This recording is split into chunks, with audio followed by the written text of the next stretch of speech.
Welcome to The Explainer. We are jumping straight into things today because honestly, we are looking at a scenario that quite literally changed the entire cybersecurity landscape overnight. Today we're breaking down the anatomy of the CVE 2026-20230 crisis. What started out as just a routine Friday vulnerability update incredibly rapidly spiraled into a global cybersecurity nightmare. We're going to explore exactly how a flaw in a massively popular Cisco system transformed into a fully weaponized attack that brought hundreds of organizations to their knees in less than a single day. So to really grasp the severity of this, we've got to look at the sheer, terrifying speed of it all. It is just unprecedented. On Friday, June 23rd at 6:30 p.m. Eastern Time, researchers over at SSD Secure Disclosure published a proof of concept, a POC, for a brand new vulnerability. Now, normally, security managers have days, sometimes even weeks, to review these things, assess the risk, and roll out a patch. But definitely not this time. Less than 24 hours later, at 4:06 a.m. UTC on Saturday, the security firm Diffuse Cyber watched as their honeypot network started getting hammered with real-world attacks. And these were not tests. They were fully weaponized attacks routed entirely through the dark web via Tor. The clock wasn't just ticking, it had essentially run out while most people were sleeping. All right, part one, anatomy of a killer vulnerability. We're looking at the Cisco Unified Communications Manager. Let's take a look at the target here. The Cisco Unified Communications Manager, or CUCM. The vulnerability itself is a server-side request forgery, an SSRF, and it was found in a CUCM convenience feature called Web Dialer. If you're wondering how SSRF works, imagine you've got this super obedient assistant who buys absolutely whatever you tell them to. Now, a total stranger walks up and tells you to ask your assistant to go fetch your neighbor's house key. You relay the message, unknowingly doing exactly what the attacker wanted. That is SSRF in a nutshell. The attacker tricks the victim's server into fetching internal, highly confidential resources that the attacker could never access directly on their own. Because Web Dialer didn't properly double-check if a destination was actually a legitimate phone number, attackers could just send malicious file paths instead. This flaw basically takes an attacker from zero to total system control in a precise four-stage attack chain that takes under 10 minutes. Literally under 10 minutes. Stage 1 is just confirming the vulnerability actually exists, which takes less than 5 seconds. Stage 2, the attacker deploys a rogue access to service. This creates an internal service that has the power to write files. Then, in Stage 3, they use that newly minted rogue service to write a JSP web shell, which basically gives them a persistent, hidden backdoor to execute whatever commands they want. Finally, Stage 4, they escalate to root privileges. They do this either by exploiting local misconfigurations or using known exploits. And just like that, boom! They have total, uncompromising control over the beating heart of an organization's communications. Moving on to part two, the accelerants. This is where 24 hours basically becomes an eternity. Now, we have to answer the burning question. Why did the gap between a proof of concept and a real-world attack shrink so drastically? How exactly does 24 hours become an eternity in cybersecurity? Well, historically, converting an academic proof of concept into a reliable, fully weaponized exploit took weeks of manual, grueling development. Attackers had to really understand the code, customize it by hand, and build out the infrastructure. But we are living in a new AI reality.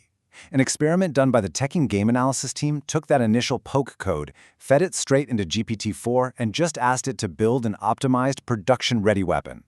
The AI finished the entire task in under 5 minutes. No joke. And GPT-4 didn't just casually copy the code, it completely upgraded it. In mere minutes, the AI added multi-threading so it could rapidly scan vulnerable targets. It randomized user agents to easily evade detection, threw in base64 encoding for obfuscation so defenders couldn't read it, and even added proper error handling so the script wouldn't crash. These are sophisticated capabilities that used to require a highly experienced, dedicated developer working for days or even weeks, and AI just knocked it out instantly.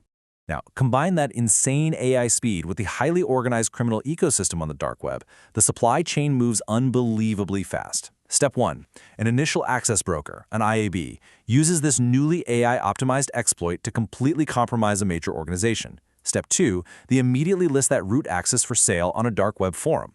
In fact, researchers saw root access to Fortune 500 companies selling for around $35,000 within 72 hours of the exploit going public. Then Step 3, a ransomware group swoops in and buys that access. Step 4, they deploy their ransomware and demand millions.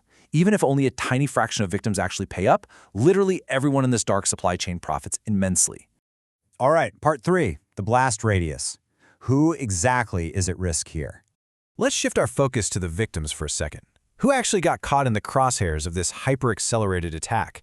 Well, scans conducted right after the outbreak identified a staggering 430,000 accessible CUCM servers worldwide that were totally vulnerable. This is a truly borderless crisis. The United States definitely had the highest exposure, with over 184,000 vulnerable servers. That's making up nearly 43% of the total. But the risk was everywhere. China, India, the UK, Germany, and Japan all had tens of thousands of exposed, vulnerable systems sitting right on the open internet. The blast radius of this vulnerability quite literally covered the entire globe. But honestly, the real impact isn't just about server counts. It is all about the human stakes across these critical sectors. Consider the actual real-world risks. For hospitals, CUCM is the absolute lifeline for emergency calls and interdepartment communications. If that system goes down, patient lives are immediately on the line. In the financial sector, banks are processing billions of dollars over secure phones. A breach there means totally exposed transactions and stolen credentials. Government and military targets risk classified intelligence leaks, while multinational corporations could lose highly sensitive, billion-dollar trade secrets. The stakes could literally not be higher. Part 4. The Survival Guide. How do we actually defend the network? So, how on earth do defenders fight back against a 24-hour exploit? Well, the absolutely most crucial takeaway for us is that simply applying a patch is no longer a sufficient defense. You absolutely need a defense-in-depth strategy. If your vulnerability scanner flags your system as positive, you have to execute Layer 1 containment immediately. You must instantly block direct internet access to that server, no exceptions. You then need to back up the last 30 days of logs before they rotate out and disappear. Actively hunt for indicators of compromise, and immediately alert your Security Operations Center or Incident Response Team. The really crucial point here is figuring out if you were already compromised during that frantic 24-hour weaponization window. So here is the threat hunting checklist. Defenders, you need to look for any unusual JSP files hiding out in the Access to web directory. You've got to scour your Tomcat logs for SSRF requests containing weird things like file.slash or localhost. Network admins must check for any outbound traffic heading to known Tor exit nodes. And system admins absolutely must audit for any brand new high-privileged users that definitely shouldn't be there. Now, what if you're in a spot where you literally can't patch immediately because of operational constraints? You just can't afford the downtime. Well, then you deploy a vital Layer 3 workaround. You put a reverse proxy like NGX or HA proxy right in front of your server. By configuring it correctly, you can actually block all SSRF attempts, restrict the destination parameters to numbers only, and implement rate limiting to shut down brute force attacks. This essentially buys your organization the precious, critical time it needs to safely test and deploy the official patch. Part 5. The Blueprint. Let's look at the Bank Malat case study. I really want to share a real-world case study with you that honestly reads like a cybersecurity thriller. It involves a medium-sized institution that we'll refer to as Bank Malat, which actually successfully beat the clock to protect all 180 of its branches. At 10:30 a.m. on a Saturday, their lead security engineer discovered the threat via a Telegram channel and quickly verified that their systems were indeed vulnerable. In just 30 minutes, by 11 a.m., management made the bold, tough decision to immediately cut direct internet access to the servers. While they waited to get their hands on the official patch, they deployed that exact HA proxy reverse proxy workaround we just talked about. Finally, on Friday night, using a precise, highly tested runbook, they deployed the patch, gradually rolled back the proxy, and achieved complete security with zero downtime incidents. So yes, proactive planning and immediate action absolutely works. Part 6. A new security era. Weaponization in hours, not days. This whole CVE 2026-20230 crisis was a massive turning point. It proved beyond a shadow of a doubt that the traditional patch and pray model is completely dead. We have officially entered an era of weaponization in hours, not days. To survive this, organizations must adopt 3 mandatory architectural shifts. First, a major shift from reactive to proactive security. You have to assume you will be attacked and start continuously hunting for threats. Second, the implementation of a zero-trust architecture. Nothing can be trusted, rigid network segmentation is mandatory, and every single anomaly has to be flagged. And third, if the attackers are using AI to build their weapons, defenders must use AI-powered defense too. We desperately need machine learning to predict these attacks and automatically correlate complex behavioral anomalies in real time. I want to share a pretty chilling quote from Majid, the chief editor over at Tech and Game, whose team actually ran that GPT-4 experiment. He said, "Our experiment showed that artificial intelligence is no longer just an auxiliary tool, but a force multiplier." Let that sink in. This is a permanent structural shift in the threat landscape.